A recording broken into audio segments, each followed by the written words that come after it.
Anthony गिडन globalisation को एक multi dimensional context के रूप में पेश करते हैं।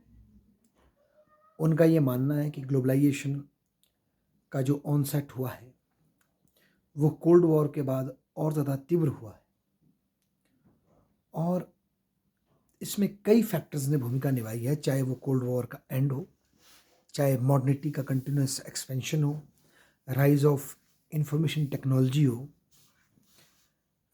Increase in the amount of investment हो इन टर्म्स ऑफ शेयर बाज़ार, और जो इस तरह की जो इन्वेस्टमेंट होती है मनी का जो डिजिटाइजेशन होकर के ट्रैवल है, इस सब ने इंटरडिपेंडेंस को बढ़ाया है और ये सब क्यूमुलेटिवली ग्लोबलाइजेशन प्रोसेस को आगे बढ़ा रहे हैं। और गिडन ये मानते हैं कि जब हम कई बार ग्लोबलाइजेशन की बात करते हैं तो हम ये सोचते हैं कि ग्लोबलाइजेशन एक थर्ड फिनोमिना है, थर्ड पर्सन फिनोमिना है, जबकि रियलिटी ये है कि जब आप हम सब इस प्रोसेस का एक एक्टिव पार्ट है। जब हम अपनी डिजिटल आइडेंटिटी बनाते हैं, फेसबुक, इंस्टाग्राम पर हम होते हैं, तो आप ग्लोबलाइजेशन प्रोसेस का पार्ट हैं। जब आप फाइनेंशियल ट्रांजैक्शन में भाग लेते हैं तो आप इसका पार्ट हैं। बोलने का मतलब कई ऐसे एंगल्स हैं हमारी लाइफ के जहां हम एक्टिवली इस फिनोमिनन को पुश कर रहे हैं, इसको आगे बढ़ा रहे हैं। तो ये कोई सेपरेट चीज़ नहीं है। उसके अतिरिक्त वो ये कहते हैं कि जो एक तरफ से जो कॉर्पोरेट डोमिनेंस की बात होती है, कॉर्पोरेट का जो हिजीमनी ग्लोबलाइजेशन में आती है, कई लोग ऐसा कहते हैं, उसमें कुछ ग्रेन ऑफ ट्रुथ भी हो सकता है, गिडन कहते हैं, पर उनको उनकी फंक्शनिंग को रेगुलेट किया जा सकता है नंदलेस। कुछ भी हो जाए, गिडन ये मानते हैं नेशन स्टेट के बराबर स्ट्रॉन्ग कॉर्पोरेट्स नहीं हो सकती, क्योंकि उनका इंटरेस्ट लिमिटेड होता है प्रॉफिट जनरेशन तक, और उनके पास नेशन स्टेट की तरह कोर्सिव पावर नहीं होती है, क्योंकि नेशन स्टेट के पास ही होती है।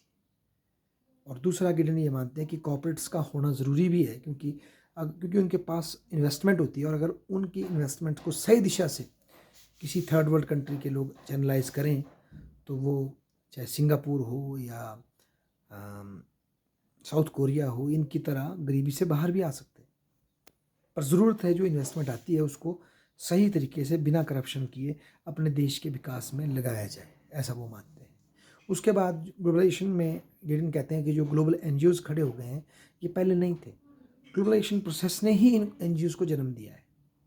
हालांकि ये एनजीओज कहीं ना कहीं ग्लोबलाइजेशन प्रोसेस का विरोध करते हैं, उसको अपने से सेपरेट समझते हैं, पर रियलिटी है कि जो ग्लोबल मतलब जो ग्लोबलाइजेशन है उसी ने ही इन एनजीओज को जन्म देने में भूमिका निभाई है। मतलब वो नाभि के साथ अम्बिलिकली जुड़े हैं इस प्रोसेस के साथ, वो इसी कॉन्शियसनेस का पार्ट है, ऐसा गिडन मानते हैं।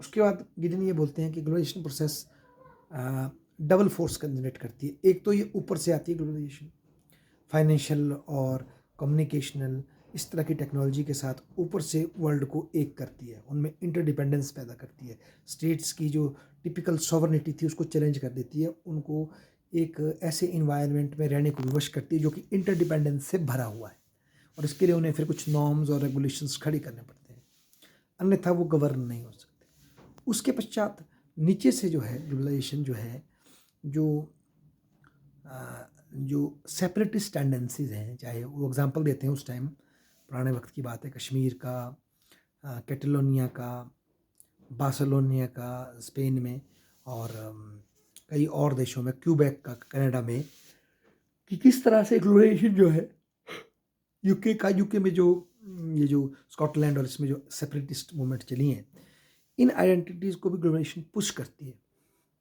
क्योंकि ग्लोबलाइजेशन डाइवर्सिटी को एक हवा देती है, क्योंकि ये जो नॉर्म्स हैं ह्यूमन राइट्स के, सेल्फ डिटर्मिनेशन के, और जो कम्युनिकेशन के जो मोड खड़े होते हैं, फंडिंग के जो मोड नेशन स्टेट से बाहर से आ जाते हैं लोगों के लिए, वो या इकोनॉमियाँ इंटरडिपेंडेंट हो जाती हैं, तो ऐसे में कोई देश का एक हिस्सा पूर्ण रूप से अपने देश पर निर्भर नहीं रहता, बल्कि हो सकता है उसकी डिपेंडेंस जो है बाहर के किसी कंट्री के साथ इकोनॉमिकली हो जाए। तो ऐसे में नई वो पैदा हो जाती हैं। और इवन दुनिया में आज गिडन कहते हैं नेशन स्टेट ही हैं। लास्ट एम्पायर जो है यूएसएसआर थी, उसका पतन हो गया। और आज अगर इंडिया में कोई मांग कर रहा है या कहीं पाकिस्तान में मांग कर रहा है, तो अगर सिंधी मांग कर रहे हैं तो वो बेसिकली सिंधी नेशनलिज्म की ही मांग करें, तो नेशन स्टेट ही बनेंगे उनको तोड़ के भी। पाकिस्तान को तोड़ के भी अगर कुछ बनेगा तो वो नेशन स्टेट ही बनेंगी। तो यही अब एक बेसिक यूनिट बन गई है। हालांकि ये स्वयं में पूर्ण रूप से सक्षम नहीं है, इंटरडिपेंडेंस पे निर्भर करती है। फिर गिडन कहते हैं कि ग्लोबलाइजेशन प्रोसेस ने मानव के सोशल एग्जिस्टेंस को भी ट्रांसफॉर्म कर दिया। चाहे वो फिर थर्ड जेंडर का इशू हो, उनके अधिकारों की बात हो, एक ग्लोबल डिबेट चलती है उस पर, उसका असर सब देशों पे पड़ रहा है। इवन मैरिज की व्यवस्था को बदल दिया है, विमेंस की स्थिति को चेंज कर दिया है। पूरी दुनिया में आज विमेन राइट को लेकर काफ़ी बड़े सेक्शन में एक सेंसस बन चुकी है। और इसकी वजह से ये हो रहा है कि मैरिज का पैटर्न चेंज हो रहा है। अब मैरिज सोशल रिलेशन के बूते पे ना होकर के पर्सनल इंटरपर्सनल रिलेशनशिप पे जा रही है, कि आप दूसरे पर्सन को कन्विंस कर सकते हो साथ रहने के लिए या नहीं। ये नहीं कि ये मेरे मामी चाची के रिश्तेदार है और मैं इनसे शादी कर रहा हूँ, हम सोशल रूप से आपस में जुड़े हैं, वो चीज़ ख़त्म हो रही है। और मैरिज में एक इंटरपर्सनल टच जो है सामने आ रहा है। और विमेन का पार्टिसिपेशन वर्कफोर्स में बढ़ गया है, उनके राइट्स की अवेयरनेस बढ़ गई है। तो इसलिए अब शायद फैमिली एज ए यूनिट भी थोड़ी सी मतलब उस तरह की नहीं है जो पहले उसमें कोर्सिवनेस पाई जाती थी, टूट भी रही है कई जगह। ऐसा गिडन कहते हैं कि हमारे पूरे थिंकिंग प्रोसेस को ग्लोबलाइजेशन जो है ट्रांसफॉर्म कर रही है।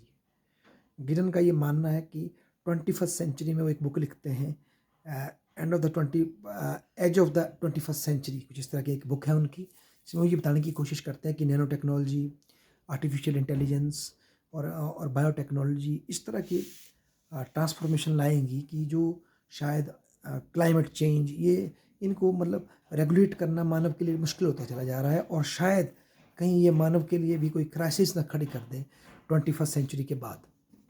ये रेडिकल परिवर्तन ला देगा मानव के एग्जिस्टेंस में। और विशेष फोकस वो क्लाइमेट चेंज पर पहले देते हैं, उसके बाद बाकी एस्पेक्ट्स पर वो बाद में बोलते हैं। तो Anthony Giddens as a sociologist globalization के फिनोमेना को समझने में बड़ी हेल्प करते हैं। उनका ये मानना है ये सब जो है मॉडर्निटी का ही देन है।